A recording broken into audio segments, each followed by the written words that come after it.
김대중 대통령은 그 어느 누구보다도 많은 연구 공부를 통해서 일생을 다듬어진 준비된 분이고, 우리 국민의 행복과 국가의 발전 번영을 위해서 일생을 바치면서 오직 국민을 위하여서 국민을 믿고, 그리고 역사만 믿고 자기 일생을 국가를 위해서 몸을 바치신 분이고, 또 그러한 우리 한국의 미래 발전을 위해서 그런 청사진을 다 만들어서 우리 국민에게 보이고, 그 청사진 그대로 실천에 옮겼고 그 결과를 얻으신 그런 분이에요.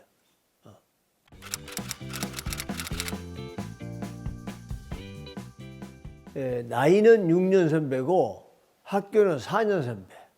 그분이 시골에서 태어나서 시골 하이도에 국민학교 4학년밖에 없어. 그래서 4학년밖에 없는 그 학교에서 다시 목포로 이사 와서 목포 북교국민학교 2년을 다니면서 6년을 졸업하게 된 거예요. 그리고 일제시대 때 목포 상업학교에 입학해서 5학년 졸업했어. 그러니까 나는 국민학교 때 내 선배고, 또 목포 상업학교 내 선배예요. 그리고 내 국민학교, 목포 상업학교 4년 선배. 그런 관계로 형님, 동생으로 지내왔어. 그러니까 정치 안 할 때, 정치할 때 계속해서 형님, 동생으로 지내왔고, 또 내 결혼식 때는 내 부모가 없어서 김대중 대통령이 내 형님으로 호주가 돼서 내가 결혼을 했고, 그리고 내 가족 대표로서 결혼을 모든 뒷발을 해줬어. 그래서 청첩장에 보면 김대중 동생 권노갑 군 이렇게 돼 있고, 가족 대표 인사에 김대중 대통령이 와서 인사하고 그랬어. 근데 그런 관계예요.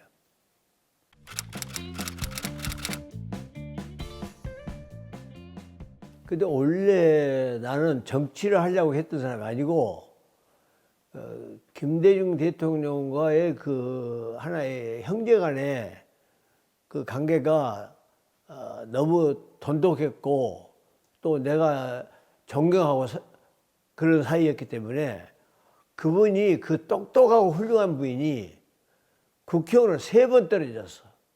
목포에서 떨어지고, 인제에서 2번 떨어지고, 또 4번째 국회의원 되자마자 3일 만에 또 군사 쿠데타 나서 형무소 가서 고생하고, 그때부터 내가 도왔다고. 그리고 나는 정치를 하려고 안 했는데, 6대 때, 선거 때 이제 정치규제법에서 풀려서 선거에 나오게 되는데, 그때 이제 어디서 나가냐 이렇게 망설이고 있었어요. 그래서 인제로 가냐 마포에서 하느냐, 이 2가지를 가지고 걱정을 하고 계실 때, 내가 인제하지 말고 마포도 하지 말고 목포로 갑시다. 그래서 내가 목포로 같이 가서 목포에서 결국은 출마하게 되고, 그리고 이제 목포에서 당선됐어. 그리고 이제 4년 동안 국회의원을 대한민국 국회에서 1등 국회의원이 돼서 활동을 하고 있는데, 박정희 대통령이 김대중 국회의원을 떨어뜨리려고 했어. 너무나도 정부에 대한 예리한 질문을 하고, 정부의 모든 정책의 나쁜 점을 시정하게 하고, 그리고 박정희 대통령 정부가 상당히 공격에 빠졌을 때 박정희 대통령이 공화당 간부들을 모아놓고 공화당 국회의원 몇 사람 떨어뜨리니까 김대중을 떨어뜨려라, 이렇게 명령을 했어요. 그래서 이제 그 당시 이제 국회의원 6대 2년을 남겨두고 그런 상황에서 김대중 국회의원이 나를 불러서 그런 사정을 나한테 이야기하면서 지금 내가 이렇게 기로에 서 있다. 박정희 정권에서 나를 이렇게 다음 국회의원에서 절대 당선 안 시키려고 온갖 수단 방법을 가리지 않는데 이럴 때 네가 와서 나를 도와야겠다.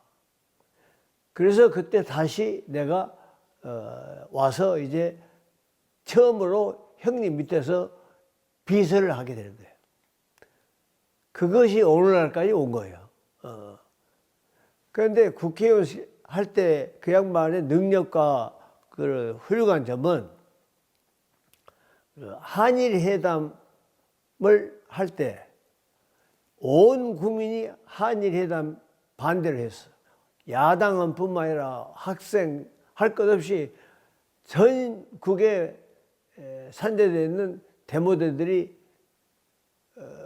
길거리를 점령하고 서울 시내도 거의 의사당 앞에서 집회를 하고 그런 상황인데 김대중 국회의원은 한일 회담을 지지했어. 그래서 그 당시 야당 언론들 윤보선 씨라든가 이런 몇 분들은 한일 회담을 반대해서 국회의원을 지가 다 그만뒀어. 6사람이 국회의원을 사퇴했어. 윤보선 씨, 정일영 씨, 정성태 씨, 서민호 씨, 윤재수 씨, 김재광 씨 이런 국회의원들이 한일 회담 반대를 하기 위해서 국회의원직까지 사퇴했었어. 그럼에도 불구하고 김대중 국회의원과 박순천 국회의원 두 분은 한일 회담을 지지하고 또 월남 파병을 다 반대했을 때도 김대중 국회의원, 박순천 국회의원 이런 분들은 월남 파병을 또 지지했어. 그렇기 때문에 이 양반은 어떤 각오에 매이지 않고 미래를 위해서 나라와 국민을 위해서 미래의 발전을 위해서 그렇게 해 나갔다고. 그렇기 때문에 그런 점이 이 양반은 어떤 신념과 자기의 하나의 확신이 있을 때는 어떠한 저항이 있더라도 그를 관철하겠다는 그런 투철한 신념을 가지고 있다고. 그런 점이 아주 돋보였고 또 국회에서 본회의장이라든가 운영위원회에서 그 정부에 대해서 질문을 할 때 반대를 위한 질문이 아니고 하나의 생산적인 의견을 제시하면서 그거를 정부에게 다시 한번 고려할 수 있는 기회를 주고 정부가 그 의견을 받아들여서 그 의안을 통과시켜주는 그런 것은 어느 국회의원보다도 돋보이는 것이 좀 있어서. 그렇기 때문에 이미 그때부터 김대중 국회의원은 벌써 대한민국의 정치에 있어서의 미래를 항상 조망하면서 정치를 해왔고 반대를 위한 반대가 아니라 가장 의회 민주주의를 신봉하는 그런 정치인의 한 사람이었어요.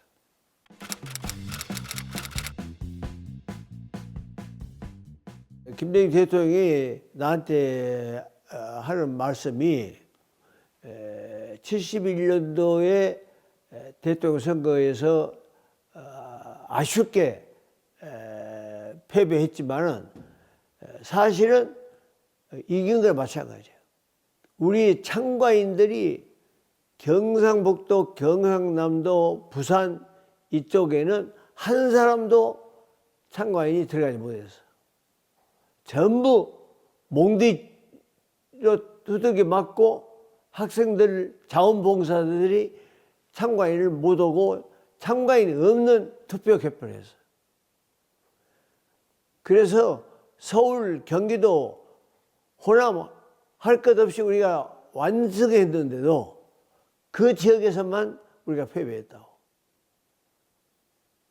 그래서 그 당시 대통령은 하는 말이 만약에 내가 71년도 대통령 됐으면 내가 오늘 같은 IT 정보화, 한류 예술 문화로 말미암아 우리 한국이 이만큼 문화예술과 IT 정보 강국이 됐는데 이걸 내가 못 할 수 있겠느냐.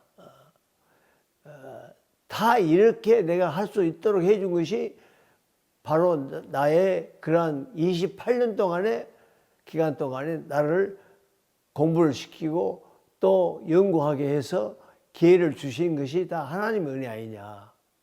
이렇게 이야기를 한 것을 여러 번 나한테 했는데 마찬가지로 그 당시 대통령이 됐으면 IT, 정보화 또는 이런 한류 문화라든가 이런 것은 이루지 못했을 것이다.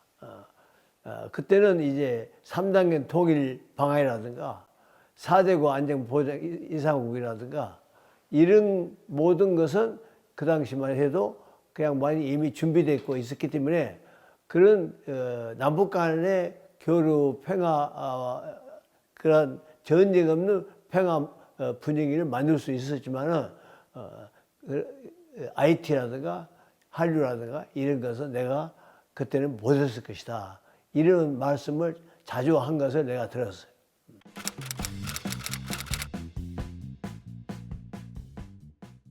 그때가 이제 대한민국 초유의 100만 군족이 모았는데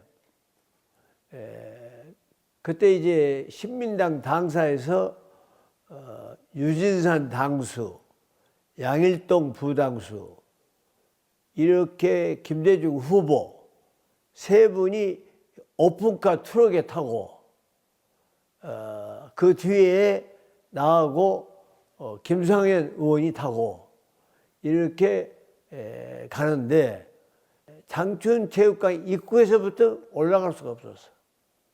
너무나도 인파가 많이 모아서 길이 없어. 그 시민들이 저절로 그 길을 만들어줬어.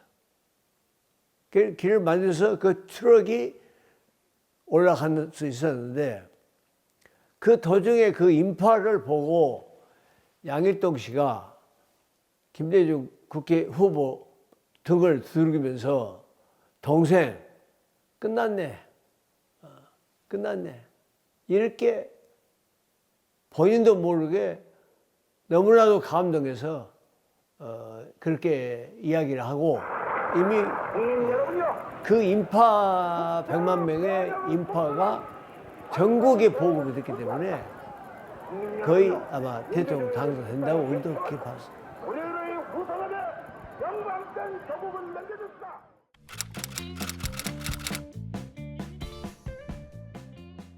그렇기 때문에 대통령도 그 당시 연설을 하면서 마지막에 여러분 내일 모레 우리 모두 청와대에서 만납시다 그랬어요. 그만큼 이미 그때의 그 상황은 이미 다 대통령이 다 당선된 그런 상황이었어. 이태영 여사, 정일혜 박사님 사모님 이태영 여사 인권 변호사, 우리 한국의 여성 최초의 변호사, 그 당시 이화여대 법정대학장, 그 양반이 찬조 연설하면서도 너무나도 감격한 나머지 거기서 넘어졌어. 연설 도중에 넘어졌어.